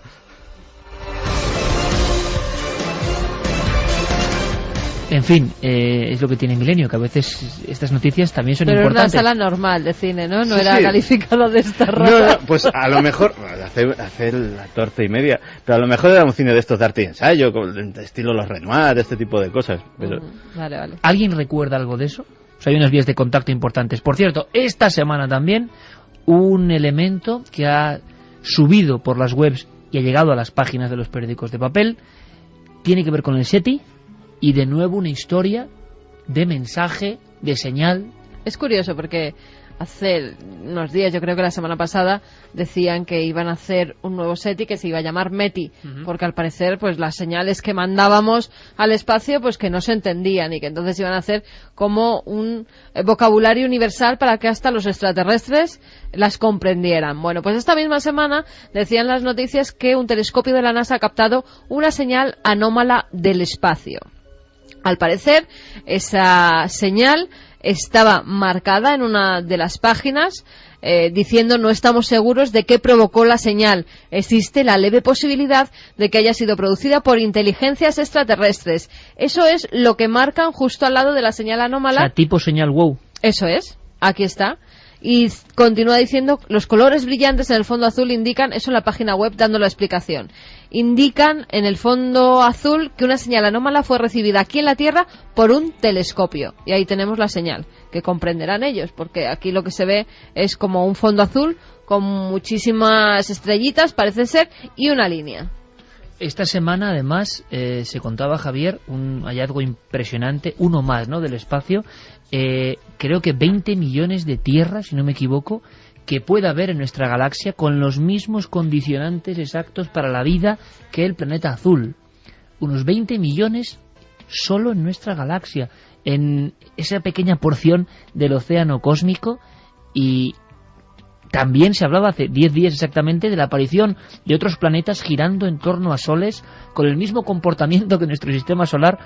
Volvemos a lo mismo, cosas que parecían increíbles y que el espacio y la tecnología humana están reconociendo. Sí, lo ha dicho además el científico del telescopio espacial Kepler de la NASA, Bill Borucki, que ha dicho que la Vía Láctea puede contener 20 millones de planetas del tamaño de la Tierra que orbitan sus estrellas dentro de la llamada zona habitable. Con las mismas condiciones de la vida. Vamos a ver. El cinturón de la vida, lo que se llama 20 millones de planetas como la Tierra, con posibilidades de condición en la Vía Láctea, de vida. En la Vía Láctea, Iker, es decir, que es en nuestro barrio. En nuestra manzana del cosmos. Decía además que la Vía Láctea albergaría 37 millones de planetas, que la mayoría serán gigantes, hechos de gas, pero si las frecuencias de planetas rocosos vistas por Kepler se mantienen, habría al menos unos 100 millones de estrellas que tendrían en su zona habitable un planeta rocoso. Bueno, 20 millones, nos quedamos con el fragmento y el titular, que yo creo que es increíble, y ojalá, yo no sé si están preparándonos para algo, pero las noticias llegan en aluvión.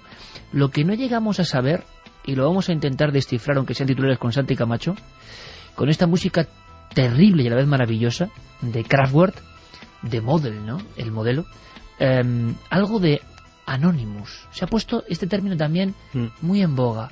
¿Quiénes son? ¿Quién está detrás? ¿Se parece a Wikileaks? ¿Son como comandos de acción que han cogido su fuerza a través de la red? ¿Están dispuestos a hacer otra política? El nombre, a verse, no se sabe quiénes son. Y sin embargo, están apareciendo cada vez más en las noticias. Es una legión auténtica de ciberactivistas que están tomando...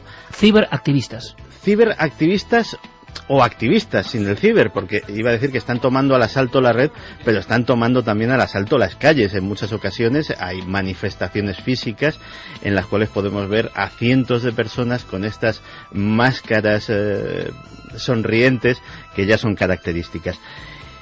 Fíjate que es un movimiento que tiene ya hasta su propio credo, su propio mantra, muy cortito, pero que ya es conocido por miles de personas. Dicen: el conocimiento es libre, somos anónimos, somos legión, no perdonamos, no olvidamos, esperadnos.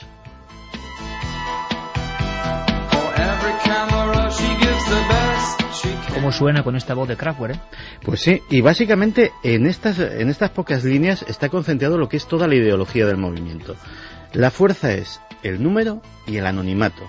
Y básicamente los sociólogos están fascinados porque dicen que es la primera conciencia global en red que se da como fruto precisamente de las nuevas tecnologías, de las redes sociales, etcétera, etcétera. Lo que vienen a decir es que Anonymous, los expertos, lo que vienen a decir es que Anonymous funciona como una bandada de pájaros. No hay nada que la dirija, no hay líderes, no hay gente que imparta doctrina. Hay pájaros que se unen, pájaros que se separan, pero la bandada, mientras sean muchos, sigue siendo la bandada y siguen yendo hacia un lugar común. ¿Y cómo actúan? Pues empezaron actuando sobre todo en la red. Anonymous, la gente muchas veces cree que es un grupo de hackers, pero en realidad el número de hackers es relativamente reducido. Dando una opción muy optimista, un 10, un 5% sean hackers con conocimientos importantes de informática. El resto pasarían a ser usuarios de Internet más o menos concienciados con las causas. Y dispuestos a ayudar en esa causa común, claro, digamos, puntual de cierto momento. Entonces, ¿cómo hacen para que miles de personas que no tienen conocimientos de Internet para ser hackers participen en programas de hackers? Pues el nombre me encanta porque es de ciencia ficción. Esto es gracias al cañón de iones de órbita baja, o en sus siglas LOIC. El LOIC en realidad es un programa de software que tiene este llamativo apelativo, pues muy peliculero, y que tú te lo puedes bajar, se lo puede bajar cualquiera de las webs más o menos afines o más o menos asociadas, no, porque en realidad más o menos afines sería la palabra, a Anonymous. ¿Y qué hace este software? Te lo instalas en tu ordenador y lo que hace es que tu ordenador sea automáticamente capturado por los que sí saben de informática para poderlo utilizar en los ataques. Utilizar su fuerza, claro, su energía, su capacidad de memoria para alguna acción. Efectivamente, como pasó por ejemplo con el proyecto SETI, en que tú podías dejar ese poder de proceso de tu ordenador en los tiempos que no lo utilizabas para que los científicos de SETI pudieran hacer sus cálculos y ver si había señales del espacio o no en las emisiones que captaban. Pues en este caso tú lo que haces es ceder tu ordenador, el ancho de banda de tu conexión a Internet, para hacer esos ataques a instituciones, a partidos políticos o, en definitiva, a aquellos a los que los activistas de Anonymous consideran que están actuando mal. ¿Y contra qué o a favor de qué, también titulares Santi, han ido estos de Anonymous? Pues mira, ha habido muchos casos, posiblemente los más conocidos. No te acordarás por el nombre, pero sí te acordarás en cuanto te doy un dato. De Al Turner, tú no te acordarás por el nombre, pero si te digo el Amero, ¿te acuerdas del Amero? Por supuesto, la moneda. Efectivamente. El Amero fue un invento de Al Turner, que es un locutor de radio que en Estados Unidos pues tiene una ideología de supremacismo blanco, racista, ultranacionalista, etcétera, etcétera, y que parece ser que precisamente por esta línea editorial de su programa pues molestó bastante a la gente del incipiente Anonymous en aquel momento, y le lanzaron tal ataque a sus páginas web que tuvo que pagar una cantidad importante, miles de dólares, por el ancho de banda excedido. O sea, de repente, una página web, puede ser la de cualquiera, que tiene X cientos o X miles de visitantes diarios, de repente eso se convierte en millones, el proveedor dice, bueno, has tenido un tráfico que se lo ha saltado todo, y prácticamente te arruina. El más conocido de todos los enemigos de Anonymous es la Iglesia de la Cienciología. O sea, ahí estamos hablando ya de una guerra... Una batalla, una ciberguerra. Sí, una guerra absolutamente a muerte. Y todo a raíz de un casus belli muy pequeño, como empiezan las grandes guerras. De repente hay unos vídeos de Tom Cruise que se filtran a YouTube, en los que parece ser que Tom Cruise no actuaba de una forma que a la Iglesia de la Cienciología le pareciera bien. La Iglesia de la Cienciología pide que eso se retire. YouTube accede y retira esos vídeos, y automáticamente Anonymous percibe en eso una muestra de censura por parte de la Iglesia de la Cienciología y lo convierte en su objetivo. Y la verdad es que el proyecto Chanology, que es como Anonymous llama a la guerra contra la Iglesia de la Cienciología, ha tenido importantísimos éxitos, siempre de la parte de Anonymous, además. Ataques informáticos, todo tipo de presiones, manifestaciones frente a las sedes. ¿En España han intervenido? En España lo más conocido, y pasó hace relativamente poco, es la reacción de Anonymous contra la ley Sinde. Los Goya, ¿no? Efectivamente.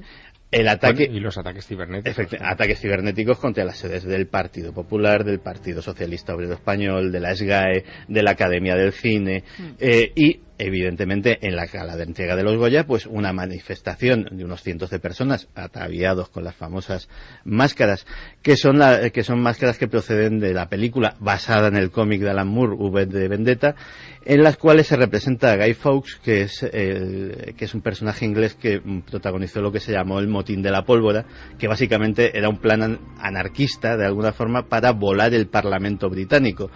Pues este personaje escogido por el protagonista de esta película como icono de su revolución anarquista, y a su vez los de Anonymous, precisamente porque simboliza que todos tenemos una misma cara, no se nos puede imputar nada porque es una bandada de pájaros, es un ejemplo muy bueno, pues lo han cogido a su vez como uniforme. Particularidades: odian los líderes. O sea, había un personaje que se llamaba Cool Blood, que intentó hacerse portavoz, dio algunas entrevistas y tal, automáticamente ha sido llevado al ostracismo. O sea, cuando alguien de repente da la cara y dice, yo me llamo tal, fulanito de tal, y pertenezco a Anonymous, automáticamente el grupo lo rechaza y lo aparta. Tiene una reacción inmune contra cualquier tipo de liderazgo. En muchos sentidos se parece mucho, en otro concepto, a Al Qaeda, desde el punto de vista de que no hay una estructura piramidal de ningún tipo, es completamente transversal. No, cualquiera puede pertenecer y cualquiera puede reivindicar el nombre de Anonymous para llevar a cabo una acción, siempre y cuando tenga el suficiente número de gente que lo respalde. Y estamos completamente ante un fenómeno social nuevo que dará muchísimo que hablar. Dará mucho que hablar, estaremos muy pendientes, y es la muestra gráfica, yo creo, amigos, de cómo está cambiando el mundo en segundos, en minutos, de forma exponencial, y están surgiendo reacciones increíbles en esa gran red, en esa mente colectiva que es Internet, ingobernable, y que, bueno, espero que los Anonymous hagan cosas para bien. Vamos a ver, estaremos vigilantes. Está dando mucho que hablar es Pink Flamingos, que nos están mandando ahora lo comentamos, las direcciones y las carátulas de las películas que veías antes. Pero esto es un poco también la red, que en un instante tenemos ya la documentación ahí en la página. Pues nos mandaba la carátula de Pink Flamingos. José de Valencia nos decía, Dios mío, si de por sí Pink Flamingos es nauseabunda, en Odorama debe ser épica. Ahí estaba Santi Camacho. La carátula es una especie de travesti, ¿no? Vestida de rojo. El personaje.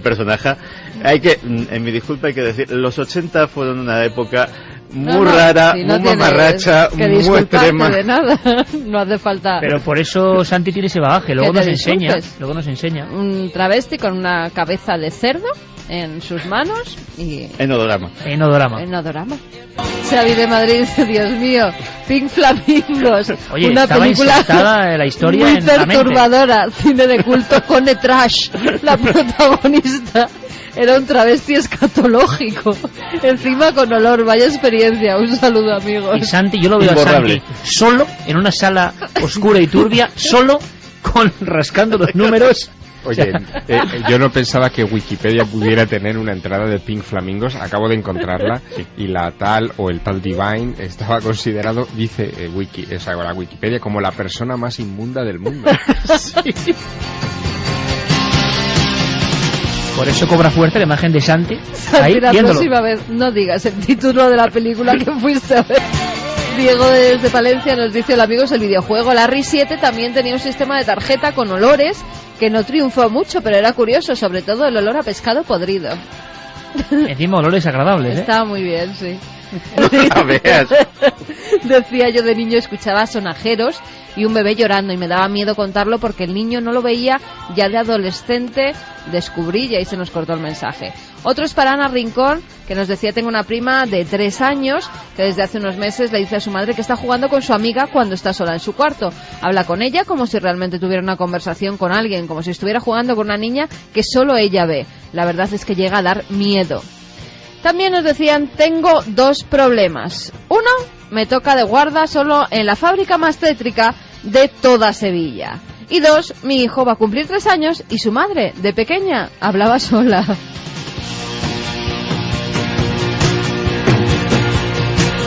Otra de las entradas es para Ana de Madrid, que decía: yo tenía un amigo imaginario, se llamaba Héctor, y prefería jugar con él que con mis amigas, era más divertido. Un día, desgraciadamente, se fue y me pasé una semana llorando. Y el último es para Pablo de Móstoles. Es cierto que a los perros les pasa lo mismo que a los niños. Mi perro algunas noches se queda mirando. Chicos, pues ha sido un auténtico placer estar con vosotros estas 3 horas de información, incluso con cierta desconexión o descongestión, porque es necesario. Hemos tenido un momento vibrante que nunca vamos a olvidar, un momento de pura radio, y desde luego estamos dispuestos a investigar qué ha pasado con esas risas que se han convertido en uno de los temas del momento en España y en los países de habla hispana. Carlos Largo hizo la investigación, Fermín Agustí, nuestro compañero Coque Peinado, y Noel Calero al otro lado de la nave del misterio radiofónico. Santi Camacho, como siempre, magistral, gracias por enseñarnos cosas. Hasta mañana en la tele, compañero. A ver si conseguimos que el Odorama sea Trend Topic, que sería una... Odorama Trend Topic, sí. Tú eres capaz de meterlo como número 1. Odorama-Camacho. Hoy hemos descubierto una cosa que en el fondo ya sabíamos, y es que la mente infantil, la mente del niño, es capaz de ver cosas maravillosas que vamos perdiendo, como perdemos neuronas cada día. Qué bonito sería recuperar parte de esa magia, de esa zona mágica de los niños, capaces de observar quizá la raíz de la vida. ¿Por qué no? ¿Por qué van a ser todo fantasías, amigos invisibles que puede explicar la ciencia, ensoñaciones? ¿Por qué no pensar que en la mente del niño se ve la auténtica verdad que hemos perdido? Sería bonito creerlo, ¿verdad? Nosotros, desde luego, en nuestra alma se ve, la de este equipo, hay por fortuna mucha niñez, y que así siga por mucho tiempo.